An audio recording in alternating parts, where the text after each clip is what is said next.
estávamos falando de Jesus, e em particular, nós vamos destacar a questão 625 do Livro dos Espíritos, onde efetivamente Jesus é apresentado como modelo e guia a ser seguido.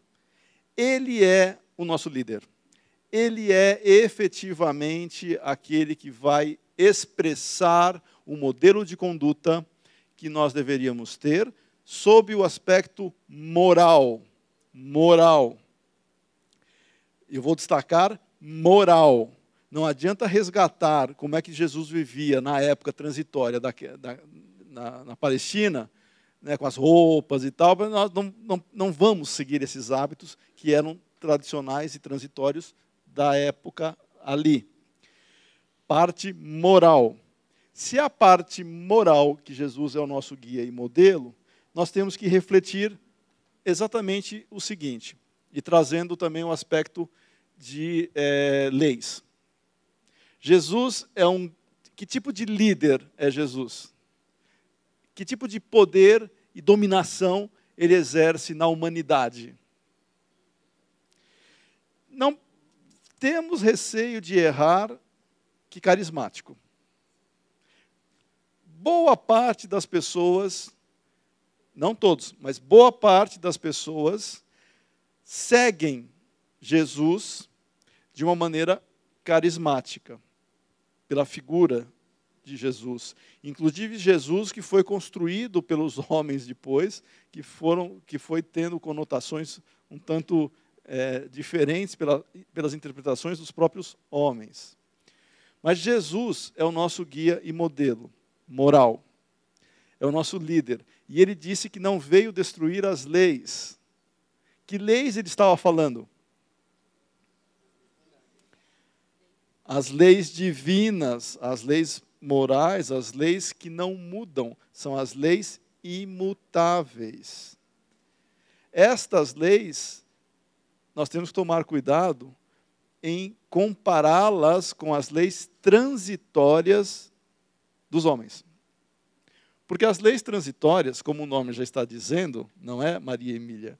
Como o nome já está dizendo, as leis transitórias, elas estão ali por uma questão única e exclusiva de organização daquela comunidade, daquela sociedade, naquele momento. E conforme os homens vão se aprimorando, sob o aspecto também moral e de inteligência, as próprias leis refletem esse processo de transformação.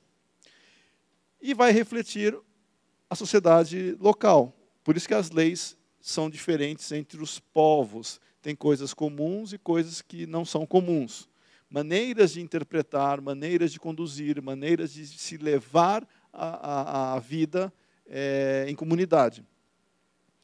Essas maneiras, elas também são feitas, que é a organização, a favorecer e facilitar a harmonia dos habitantes, dos participantes daquela sociedade. E aí a gente vai para o nosso tema central.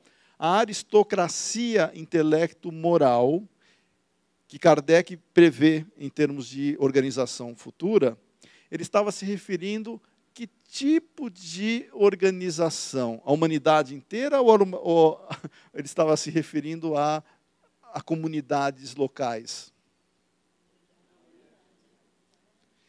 Há um modelo de organização que também guardará suas características locais, porque nós não podemos achar que a humanidade ela é homogênea em termos específicos de comportamento. Se alguém achar que nós vamos ter no futuro uma grande sociedade com os mesmos valores, os mesmos princípios culturais, nós estamos olhando há milênios, milênios e milênios lá para frente, porque isso são gerações, gerações, gerações, gerações lá para frente. Milhares de anos atrás, quando nós estávamos ainda nos agrupando de uma maneira diferente em tribos, e a nossa grande preocupação era a sobrevivência de invasores, de inimigos externos, das intempéries climáticas, de como sobreviver, de como plantar, aprendendo a produzir, a caçar. Nossa preocupação era sobreviver, proteção, organização interna. Neste momento, se alguém falasse que no futuro a humanidade seria diferente, a pessoa não entenderia, porque ela não tinha conceito de humanidade. Para ela, só o grupo dela é que fazia sentido. E nós carregamos isso quando falamos ainda hoje de humanidade. Nós pensamos nós, Brasil, São Paulo. E eu insisto, São Paulo, porque Brasil, nós temos as mesmas peculiaridades culturais em todas as regiões? Não temos. O que nos une, além do aspecto formal, jurídico e territorial? O que nos une? A língua, o idioma. As novelas tiveram um papel fundamental, a televisão, um papel fundamental em unir o povo. Se não fosse a televisão, nós não talvez sentíssemos tão unidos como nós somos hoje, no passado, porque o rádio não propiciava aquilo e era local. A televisão foi a primeira a gerar uma ideia de unidade.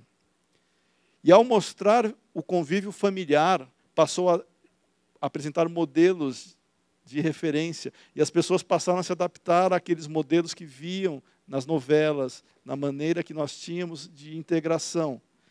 Estou falando do caso do Brasil, tá?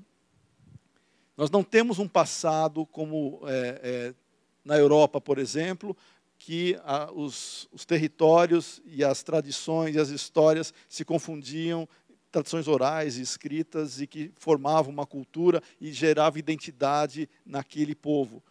Nós, brasileiros, qual é a nossa identidade?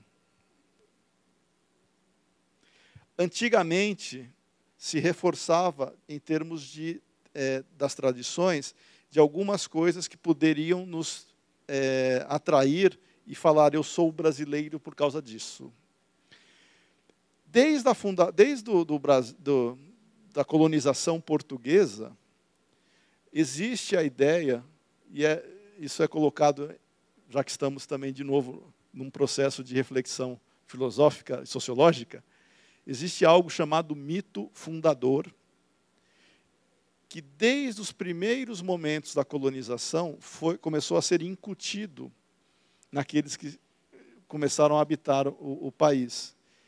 De que nós somos felizes porque moramos num país cuja natureza é exuberante. Nós somos felizes porque não tem terremoto, porque não tem desastres naturais e porque não tem coisas que outras sociedades vivenciam. Então, nós somos felizes.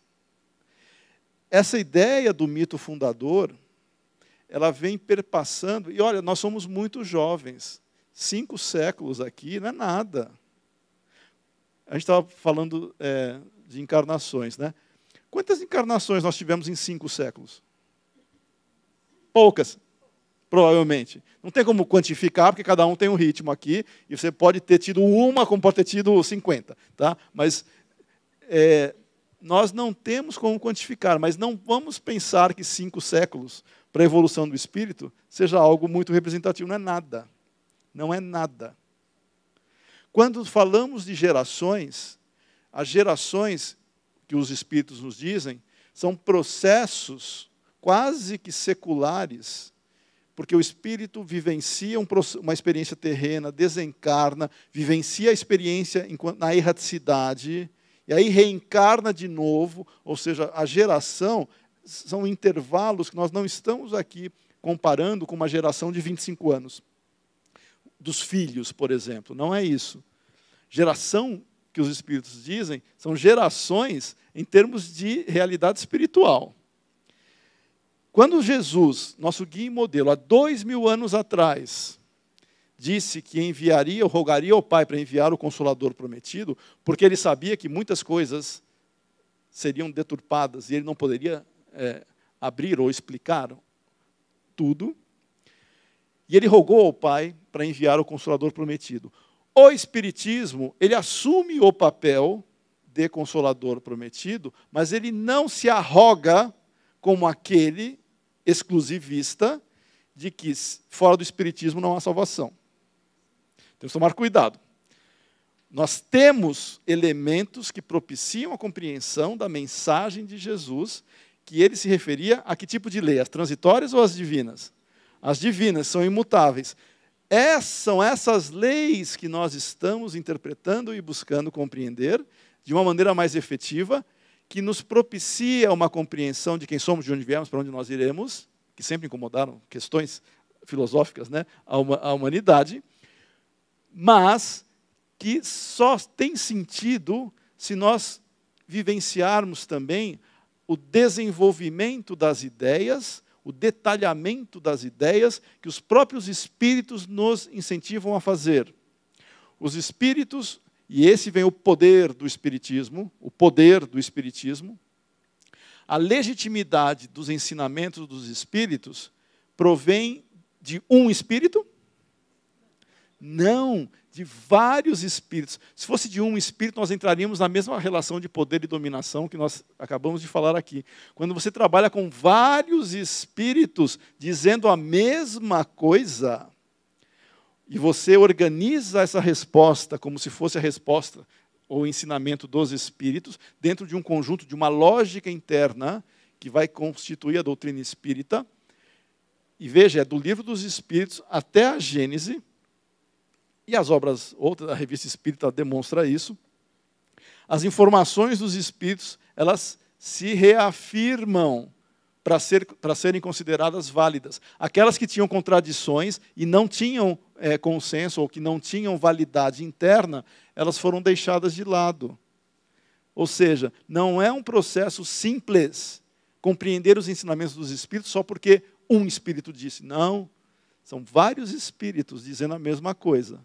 Essa é a legitimidade que nós temos na doutrina espírita para nós entendermos que isso faz sentido e que, enquanto não apresentem nada que refute isso de maneira consistente, nós abraçamos essa explicação da realidade.